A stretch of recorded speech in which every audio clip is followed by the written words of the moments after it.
अभी हम बात करेंगे हमारी जो प्री की एग्जाम की प्रिपरेशन होती है। जनरली इफ्को का कोर्स और इफ्को की एग्जाम ऐसी है कि इसका कुछ डिफाइंड उतना सिलेबस होता नहीं है। जैसे बहुत सारी कोचिंग के कोर्सेज क्लेम करते हैं कि आप हमारा कोर्स कीजिए, इसमें ये आता है ये आता है।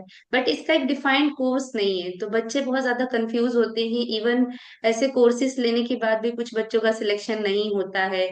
तो आप क्या सजेस्ट करेंगे बच्चों को, वो कैसे पढ़े, क्या सब्जेक्ट्स की तैयारी करे और किस तरह से प्रिपरेशन को अच्छे से करे ताकि वो सिलेक्ट हो पाए प्रोसीजर में। हाँ, देखिए जैसा कि आपने बताया एग्जामिनेशन अथॉरिटी यहाँ पर इफको खुद ही है। तो अगर उन्होंने कुछ ऐसा स्पेसिफाई नहीं किया है सिलेबस, तो कोई भी कोचिंग या कोई भी इंस्टीट्यूट नहीं बता सकती है कि पेपर में क्या आने वाला है या क्या उसका सिलेबस है। बट हम स्टिक करेंगे बेसिक्स पे।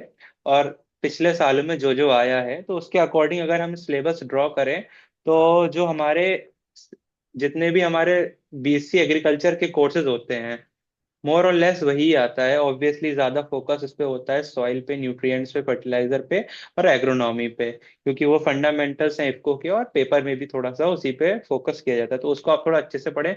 बाकी सब्जेक्ट भी आप अच्छे से पढ़ दें। तो इसके पहले कहा जाता था कि एनिमल हस्बेंड्री और ये सब नहीं पूछा जाता है, लेकिन लास्ट ईयर के एग्जाम में वो भी आया था। तो कोई भी पार्ट आप स्किप ना करें, सारा पार्ट को थोरोली करें। और जो 50 मार्क्स का दूसरा पार्ट आता है, सेकंड पार्ट पेपर का, उसमें इंग्लिश, मैथ्स, रीजनिंग, जीएस जो आती है वो बेसिक रहती है। तो उसके लिए बहुत ज्यादा समय लगाने की जरूरत नहीं है, वो बेसिक पढ़े और एग्रीकल्चर को अच्छे से पढ़े।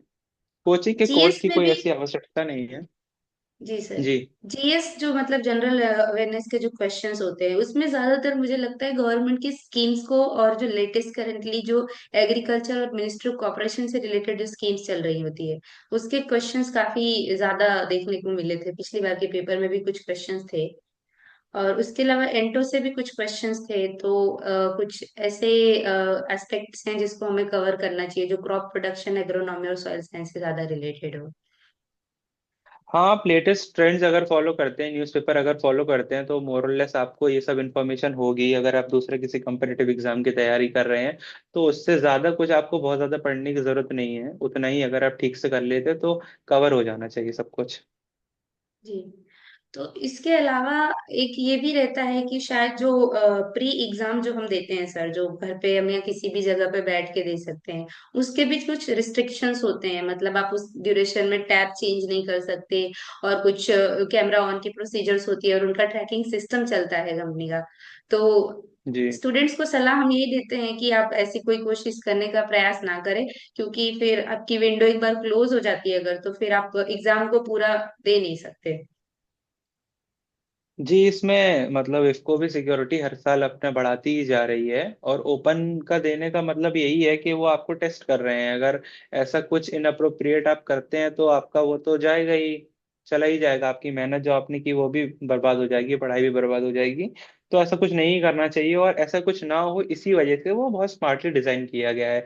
45 मिनट्स का टाइम इसीलिए ही दिया गया है, क्योंकि अगर आप उसमें चीटिंग करने की कोशिश करेंगे तो आपके क्वेश्चन छूट जाएंगे। तो वो नहीं करना चाहिए। जी सर। इसके अलावा एक ये भी था कि मेन मेन जो पॉइंट्स हैं, मतलब क्या क्या गलतियां मतलब स्टूडेंट्स को नहीं करनी चाहिए। तो सबसे पहले अगर आप फॉर्म भर रहे हैं तो जो पर्सनल डिटेल्स हैं उनको काफी अच्छी तरह से भरें आप, ताकि कोई भी गलती उसमें ना हो।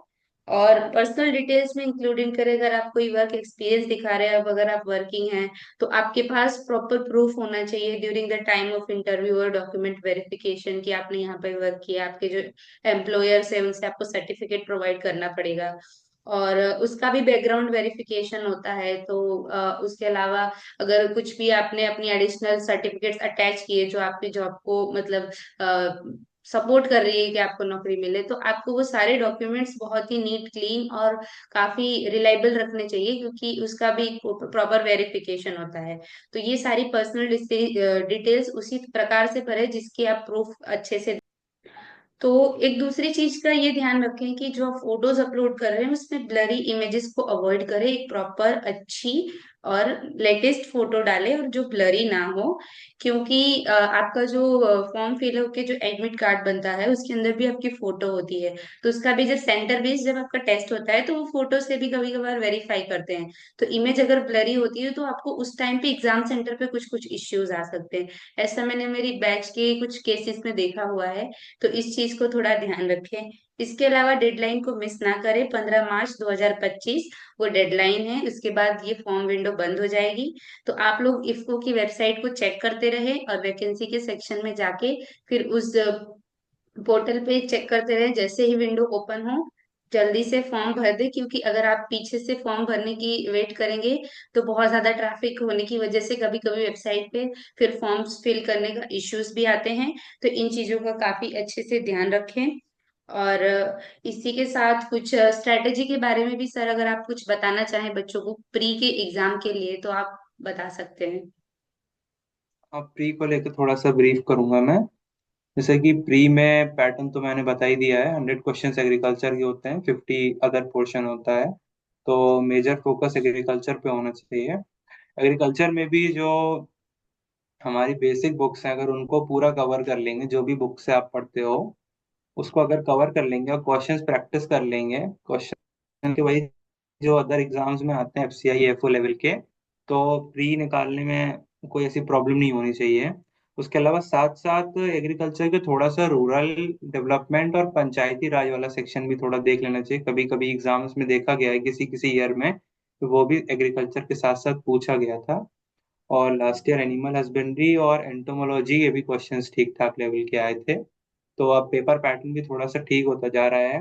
एक चीज इसमें प्रोटिप और रहेगी कि अगर आपकी रीडिंग स्पीड स्लो है तो वो चीज थोड़ी सी प्रॉब्लमेटिक रहेगी, क्योंकि ये एग्जाम केवल इंग्लिश में आता है, इसमें हिंदी का ऑप्शन नहीं होता है। तो इंग्लिश की आपकी रीडिंग स्पीड थोड़ी सी ठीक होनी चाहिए।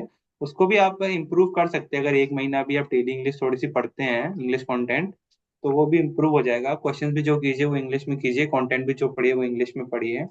और बेसिक बुक्स को करते रहिए, कोई ऐसा सच कोर्स इसके लिए लेने की जरूरत नहीं है। मोर देन सफिशिएंट है। अगर आपने किसी भी नोट्स एग्रीकल्चर के या बीएससी एग्रीकल्चर पे बेस्ड जितनी भी बुक्स हैं उसमें से आप किसी भी एक बुक को थॉरली अगर कर लेंगे तो वो मोर देन इनफ है इसके लिए। मैथ्स रीजनिंग इंग्लिश बहुत बेसिक आती है, जीएस के लिए मैंने बताई था, करंट अफेयर्स से थोड़ा सा अपडेटेड रहे तो वो हो जाएगा। सेम पैटर्न मेंस का रहेगा। लेवल थोड़ा सा बम्ड अप रहता है, क्वेश्चंस थोड़े से डिफिकल्ट होते हैं, लेकिन टाइम आपको थोड़ा सा ज्यादा मिलता है। तो वो लगभग आप अपनी स्ट्रेटेजी ये रखिए, उसमें क्वेश्चंस को पर क्वेश्चन ज्यादा टाइम अलॉट कर सकते हैं। क्वेश्चंस को ध्यान से टिक करिएगा। प्री में ये स्ट्रेटेजी रखिएगा कि पर क्वेश्चन में आपको टाइम बहुत कम है, तो एक क्वेश्चन पे आप ज्यादा टाइम मत वेस्ट करिएगा। अगर आपको नहीं आ रहा है तो उसको स्किप करके आगे बढ़िएगा। जी सर, बहुत अच्छे से आपने एक्सप्लेन किया। अब स्टूडेंट्स जो प्रिपेयर कर रहे हैं उनको बताना चाहेंगे कि आप अच्छे से प्रिपेयर करें। आपको कुछ भी डाउट्स हो स्टिल प्री की एग्जाम को लेकर तो आप हमें कमेंट्स में जरूर बताएं। We will reply you. और चैनल को लाइक और सब्सक्राइब करें, क्योंकि आगे की अपकमिंग एजीटी की सीरीज में हम आपको प्रिपरेशन की प्रॉपर स्ट्रेटेजी और अलग अलग जो एजीटी एग्जाम्स के टॉपर्स हैं उनके एक्सपीरियंस और उनकी स्ट्रेटेजी को इसी चैनल पे अपलोड करेंगे।